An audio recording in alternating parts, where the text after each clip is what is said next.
जियो जियो जियो बारे बहादुर बा।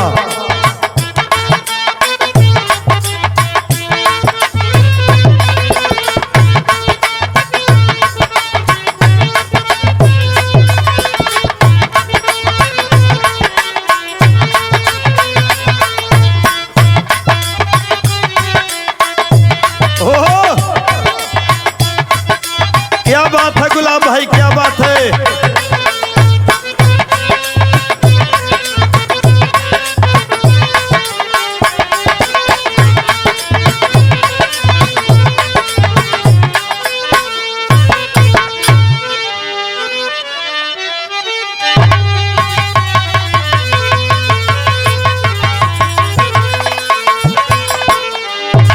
भैया एक बिरहा सुने भोग में जोग।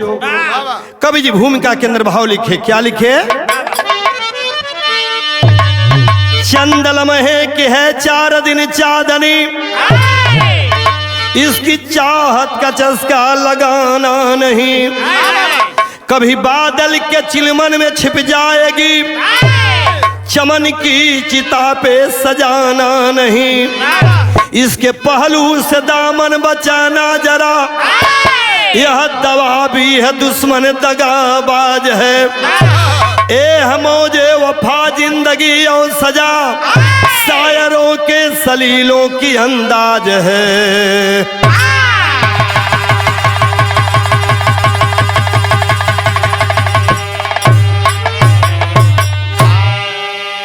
भैया कभी जी भाव दिलन की मेहरारू वो चीज है, चाहे तो घर बसा दे चाहे तो उजाड़ दे, यही कुल की बोरन यही कुल की जोरन। लेकिन एक लाइन गजल का भाव लिखे, का लिखलन कवि जी भाव हो।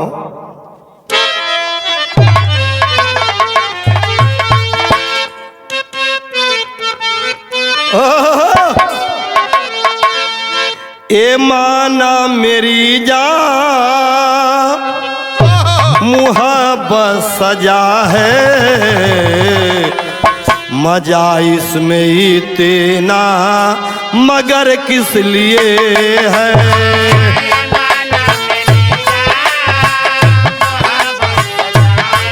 जो बहादुर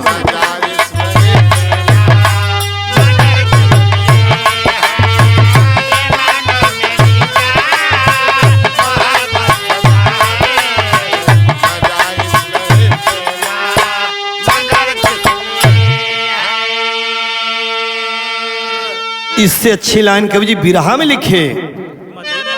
अरे जुबा में जहर है, शराबी है नजरे, नजारों में मादा होश कयामत भरी है। जुबा में शराबी है नजरे,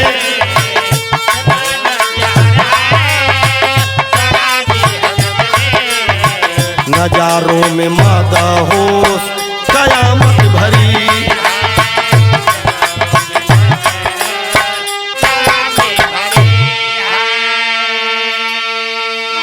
जुबा में जहर है, शराबी है नजरे, नजारों में मादा होश कयामत भरी है। तरह से बदन में बड़ी संग दिल है, तरह से बदन में बड़ी संग दिल है। दीवानों की दुनिया में सामत भरी है।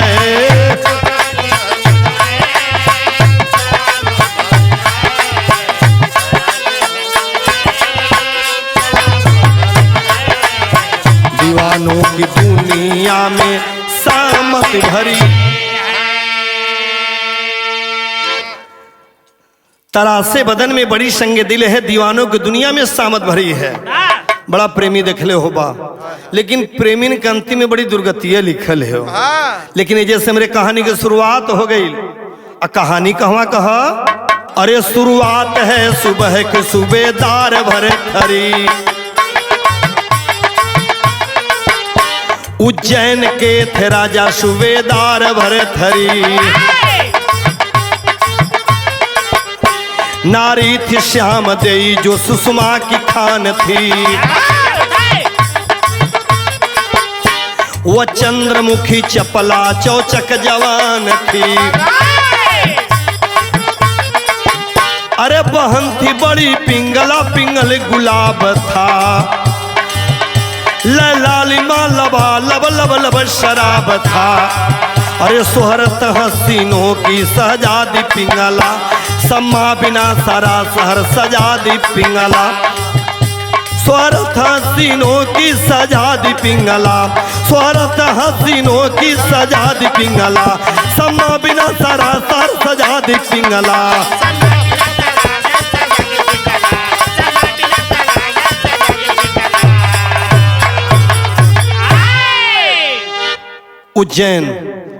उज्जैन महाकाल की नगरी से राजा भरथरी को कौन नहीं जानता। राजा भरथरी का एक सढ़ुआए रहे जौने के नाम रहल पिंगला, पहली पत्नी के नाम रहल का श्याम देई। राजा भरथरी बुढ़ौती में चली न ससुरार करे खातिर, ज्यादा उम्र में ना, करीब 70 साल की उम्र में आ गए ससुरार करे खातिर। जब ससुरार में अलन तो अपने ससुरार में सेवा सत्कार तो भइल। एक थे उनकर सढ़ुआई रहल जौने का नाम रहल पिंगला। इतनी सुंदर रहल, विश्व सुंदरिन के जैसे दर्जा देहल जाला। जब राजा भरथरी अपने सढ़ुआनी के आओ भगत सेवा सत्कार देखलन, कहना बड़ा गलती के लिए साला ससुरार अइबो के लिए तुम बुढ़ौती में अइली, समझ से आयल हुई तो कुछ और नजारा रह। लेकिन समय इनके पल्ले ना रहल राजा भरथरी के, न समय रहते हुए खाली 15 दिन ससुरार कैलन। रहल होतन तो साल भर वही रह जाता। न समय रहते 15 दिन ससुरार कैलन तो का कैलन, तरज आ गई। कौन तरज हो?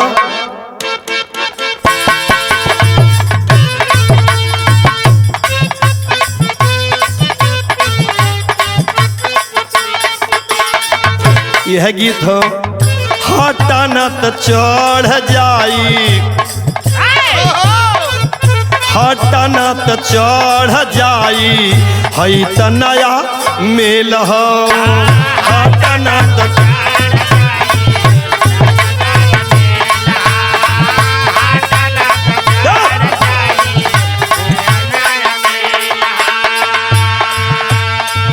हटा न त चढ़ जाई, ई त नया मेल हो।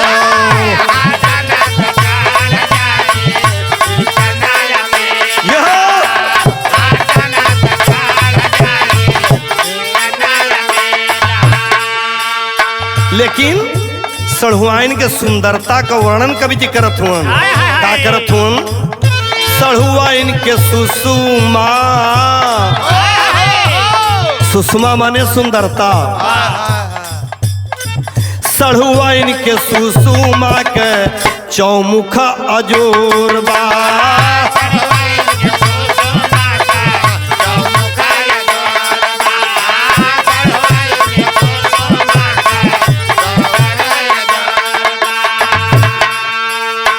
या तो भइल सोरबा मानवा विभोर बारे, मानवा विभोर बा।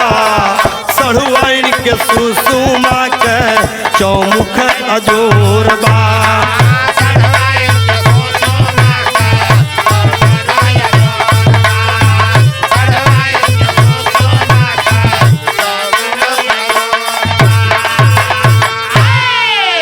वो 15 दिन में केहू के हाथे का ना खाए, सढ़ुआइनिया खियावे, उठावे, बैठावे, एकदम सारी व्यवस्था बनकर जनात है कि दिलिये ले ले।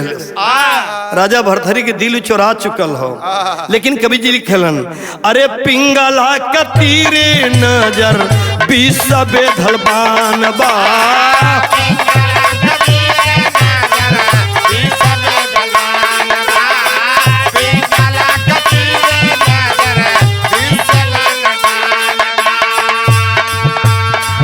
सढ़ुआइन के पावे खातिर मानवा बेहाल बा।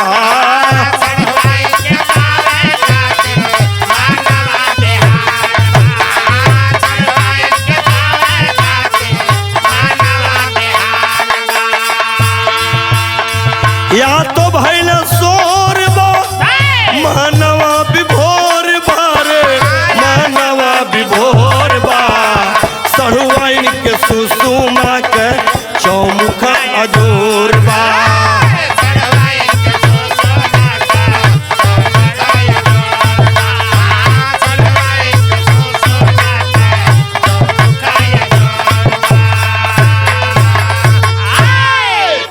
15 दिन में अपने दिल के बात बतौलन। उ राजी हो गए सड़ुआइन शादी करे खातिर। तो अब न दिक्कत होता के दुठे में शंभू भैया। पहलवा तो 16 सब पट रानी रहा, चित के बातें छोड़ा। कुछ चीतो रहे होकर बतिया छोड़ा, ये सब पट रानी रहा, पट रानी कुछ चित के बात छोड़ा। तो पहले ब्याहे में कोनो दिक्कत ना हो, राजा विदाई कराओ तो उनके संगे लौड़ी पतुरिया जतनी रहा कुल विदाई होके छेड़ी भर चली आवस। अब यो राजा भरथरी पिंगला रुकी सड़ुआइन के दुल्हन बना के लेके उज्जैन में गईलन। जब उज्जैन में गईलन तब हाव टेरी के अंदर लिखल गई, पायल से घायल भइल जियरा, अरे चढ़ गए मदन बदन में मदिराल पायल, पायल से घायल भइल।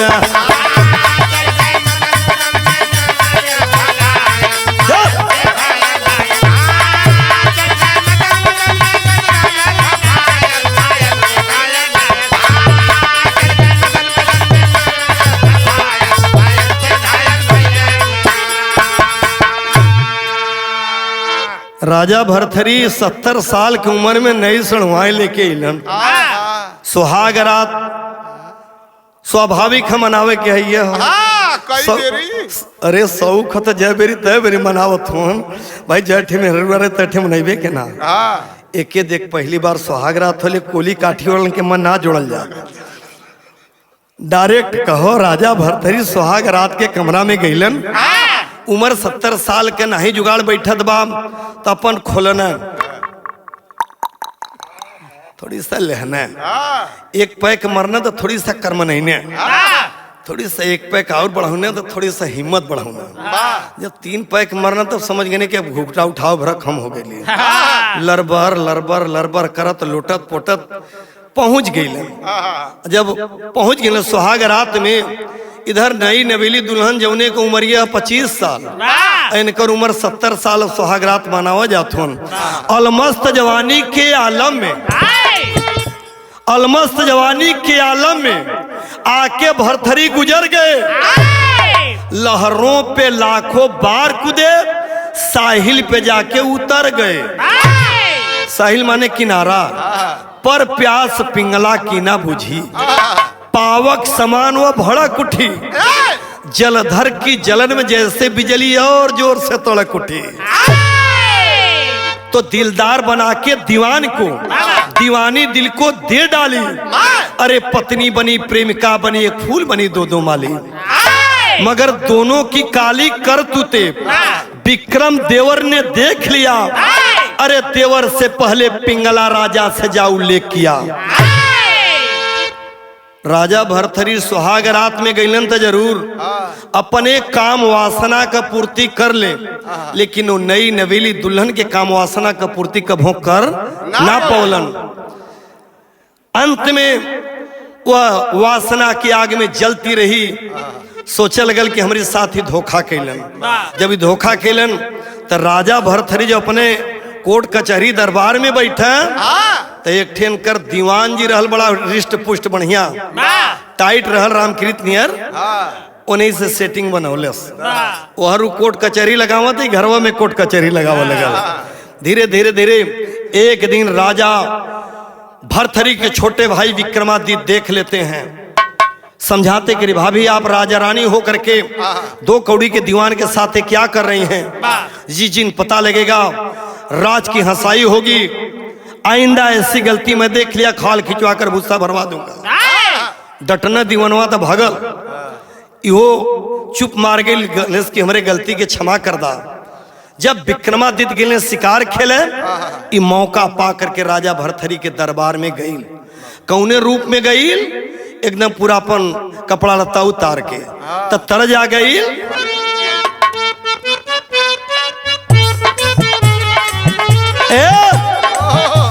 विक्रमादित्य शिकार खेल गईलन, आई मौका देख के रात दरबार में जात हो तब तरज आ गई। अरे पालकी में होके सवार चली रे, मैं तो अपने साजन के द्वार चली रे।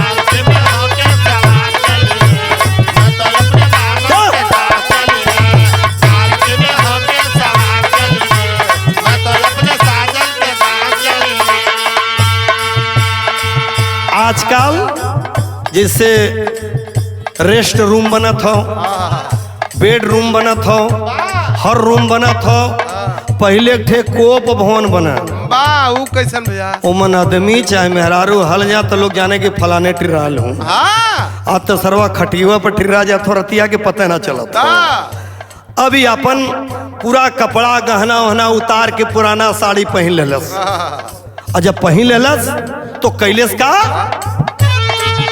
अरे अंगराज भूषण उतार दियो रे, अंगराज भूषण उतार दियो रे, देखा तिरिया चलितर पसार दियो रे।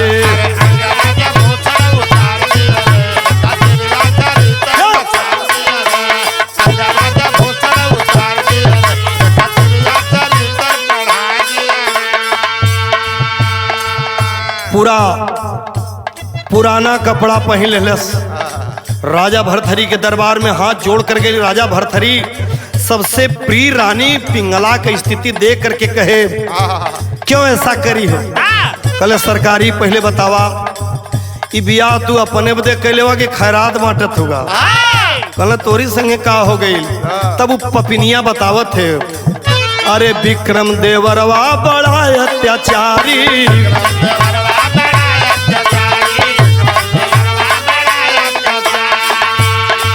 अरे कौनो दिना ले मोर हुरमत उतारी हो, हुरमत उतारी।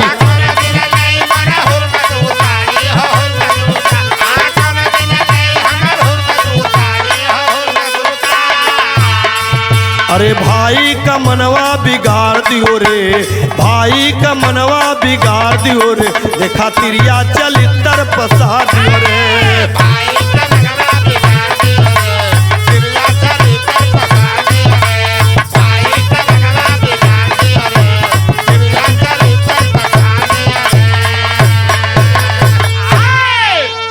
अपन माया फैलौलेस, सारी हकीकत कह डाली कि आप रात दरबार में थे, विक्रमादित्य मेरी इज्जत लूटना चाह रहे थे। ये तो मौके पे दीवान जी आ गए कि हमारी इज्जत बच गई। दीवान जी को बुलवाया गया। दीवान जी हाँ में हाँ कह दिलन। सरवा पेशी पर अपने लपेट देते एकदम क्रोध में हो गए। राजा भरथरी ऐसा मेरा भाई नहीं कर सकता। तो कलश के कर मतलब हम झूठ बोलत है? कल नहीं, आप भी झूठ नहीं बोल सकती। कलश के अगर मेरा भाई ऐसा किया है जो कहोगी मैं सजा दूंगा। कलश हमार मुजरिम हमरे इज्जत पर हाथ डले हुअन, सजा भी हमरे मुताबिक तो नहीं मिले के चाहिए। कलश का चाहिए? तब पापिन कहलस कि जब तक विक्रमादित्य का दोनों आंख निकाल के हमारे सामने न आई, न खाब न पियब न सूतब न उठब न बैठब। पापिन जाल में भाई भाई के लड़ा दहलस। यह औरत होलिन। हमने 4 भाई है, एक में खाई ले पी ला। का ऐसा स्थिति हो जाले, पिया भइले के बाद 4 भाई दुश्मन हो जाइला, तो कहीं न कहीं उचित छिपल हो जरूर। औरतन के अंदर विष भरल जरूर रहले। आज पापिन के लिए इसका तरज आ गई, आज पापिन के लिए इसका तरज आ गई। न जाने राम, न जाने राम सैया दर्दियो, न जाने, न जाने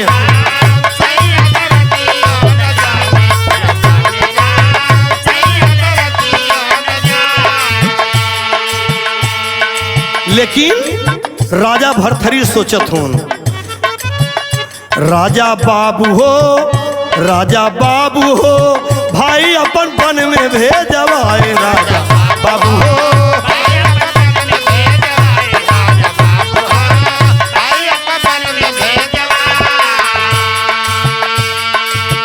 पीड़ा या कलेश लेके बगिया उजरला, बीता कुछ काल गोरखनाथ जी पधरल।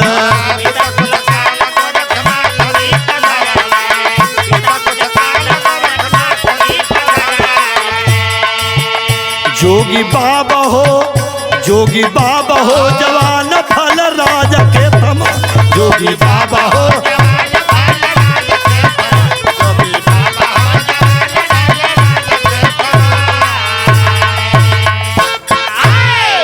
महामंत्री को ऑर्डर दिया जाता है, विक्रमादित्य कहीं पर भी हो उसकी दोनों आंखें निकाल कर जल्द से जल्द राज दरबार में पेश की जाए।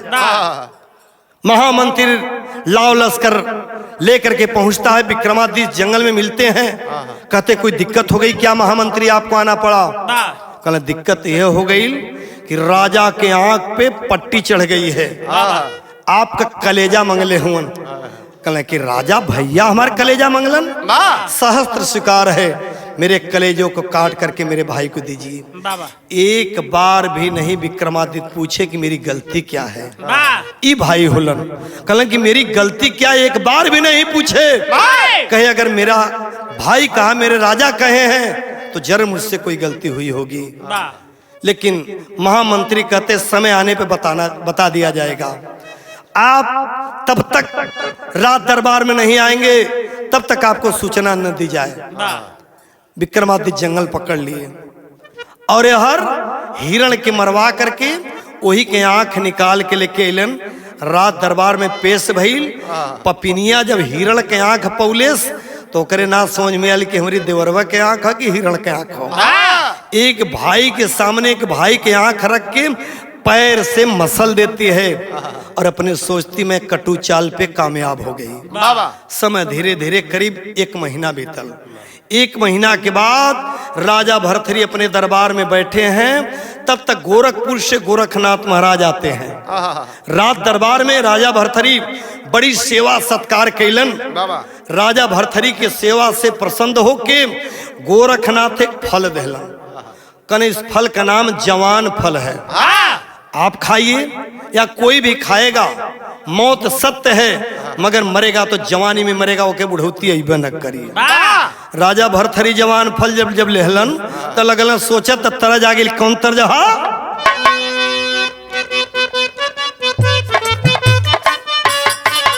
यह तर्ज है गुड़िया का गोरे गोरे गा, गुड़िया का गोरे गोरे गाल रे बिहार में बवाल कैले बहार।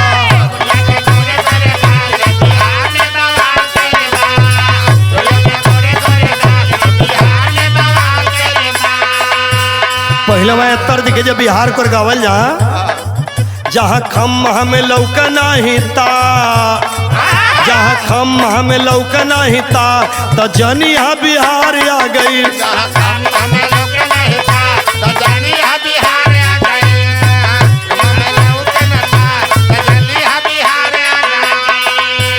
इतने तरज रहल लेकिन इस समय तो बिहार बड़ी डेवलप कैले हो, चाहे नौकरी में हो, रास्ता में, रोड में, पैड़ा में बिहार बड़ी डेवलप कैले हो।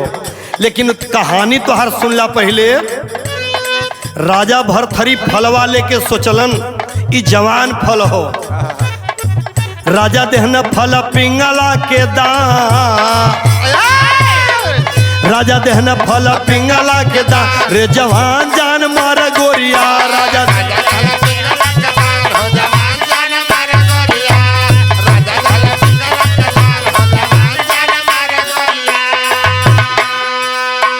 कहानी सुना, गोरखनाथ जवान फल उठा के दे देने राजा भरथरी के।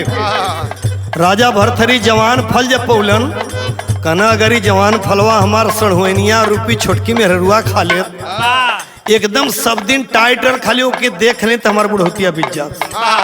अभी पगला उठा के फलवा दे दिले पिंगला के। जब पिंगला जवान फल पौले तो का कैले, अरे पिंगला दीवानी फल देहली दीवान के।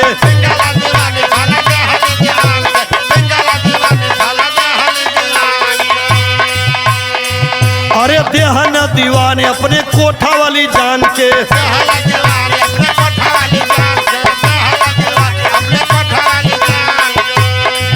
जान सो चली जवानी अपमा, जान सो चली जवानी अपमा रे जवान जान मार गोरिया। जान सो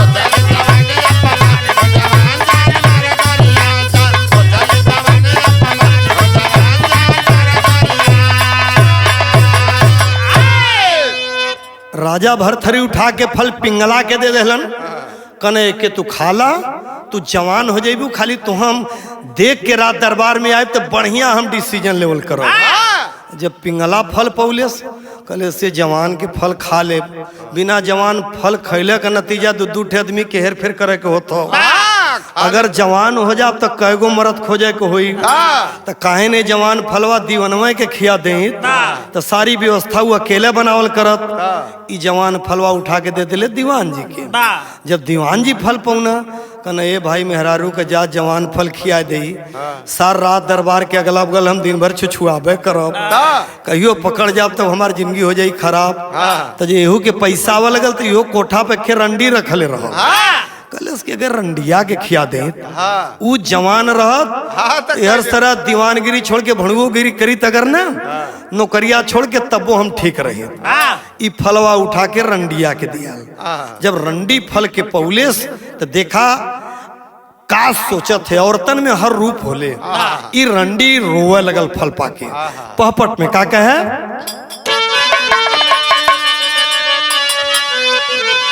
अरे रोज जवानी ऐसा रगड़ल जाए रंडी खाने में, अरे रोज जवानी ऐसा रगड़ल जाए रंडी खाने में, अरे बेच के तंधन करे बदे कमाई रंडी खाने में।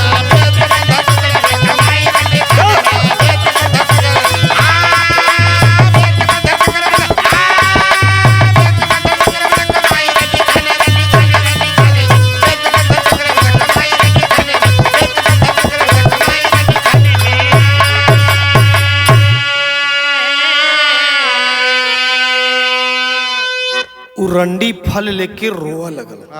कलस के हम एक औरत थीला, हम नाचा जाइला, लाखों का गहना पहिर के नाचीला, एक ठे फटही धोती में गांव का गंवार औरत खड़ी रहले, लेकिन हमार हैसियत ना की औरत का मुकाबला कर सके।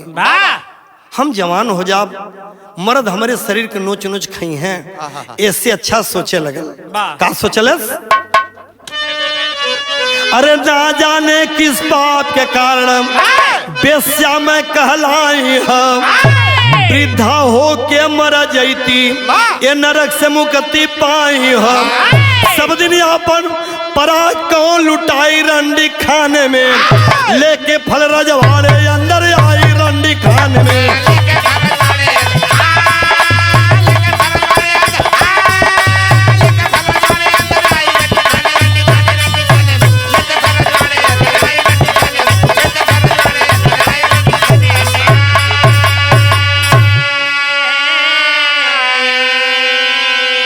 हे भगवान, ये रंडी के जीवन से हम मुक्ति कैसे मिली? खा ले तो हमारी जिंदगी खराब हो जाएगी।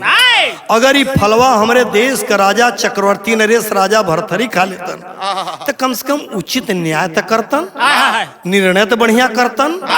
ये फलवा राजा भरथरी के लेके चली आई।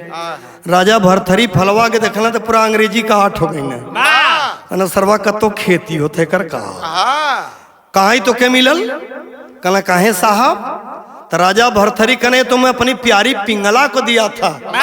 तब रंडिया हंसे लगल, कहले साहब हमसे सुना, का सुना अल्लाह में, अरे नारी कायन को रूपा होला दुनिया में, और कहीं दुर्गा कहीं हो सावित्री कहा।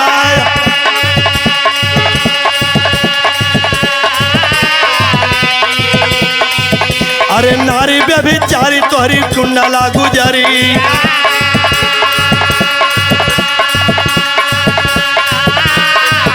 अरे नारी व्यभिचारी तोहरी पिंगला गुजरी।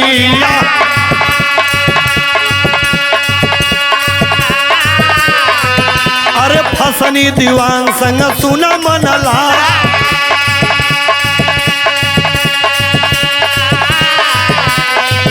अरे हंस हंस बड़ा गवा लुटावली से जरी।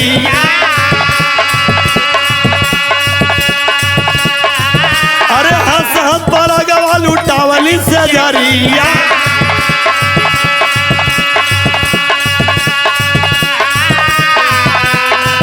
अरे सुन ले बा राजा जी हो बतिया हम,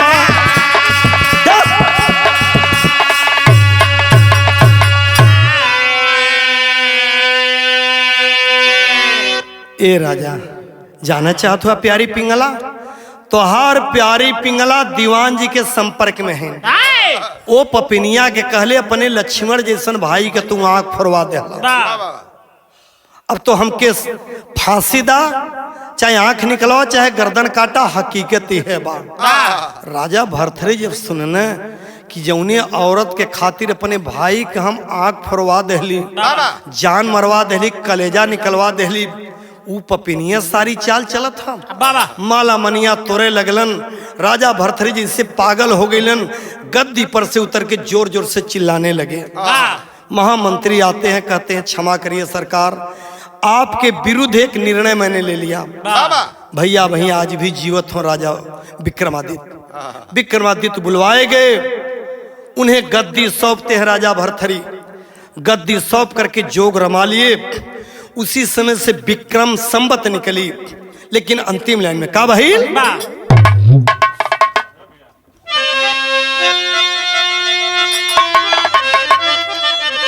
अरे भैल जवानी बेपानी सरमस्य भरथरी, आज कुल माटी भय खजनवा धर्म का गटरी।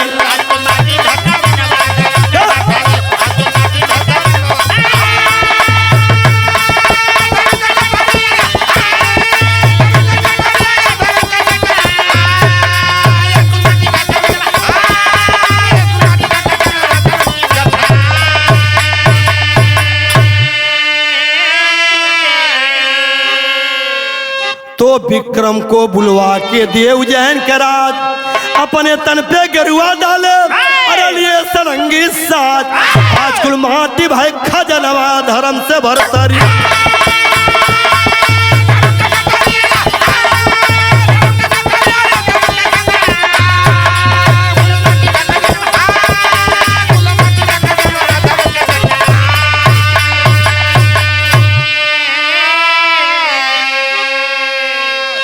जोगी बन गए राजा भरथरी, जोग रमा लिए। विक्रमादित्य को गद्दी सौंप करके पश्चाताप के लिए जे भैया चुनार मिर्जापुर गए हुई हैं, पहले बोर्ड लगल है भरथरी का पहला जोग।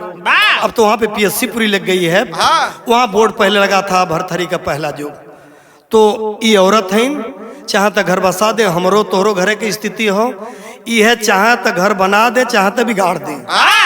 तो हमने जितना पढ़ावत लिखावत है उमन 90% जो घरे में टीवी सीरियल चले था सास बहू का झगड़ा, वह देख के दुर्गत करत है। तो पहले रामायण महाभारत इस सब प्रसंग सुने में हरारू तो उमन संस्कार चले, जब सास बहू का लफड़ा चलत है वह न करी है। तो कहना अंतिम लाइन में का, तो गुरु बिहारी गुरु रमन गुरु रतनलाल जग छोड़े, राम जी से राज बहादुर जेडी नाता जोड़े।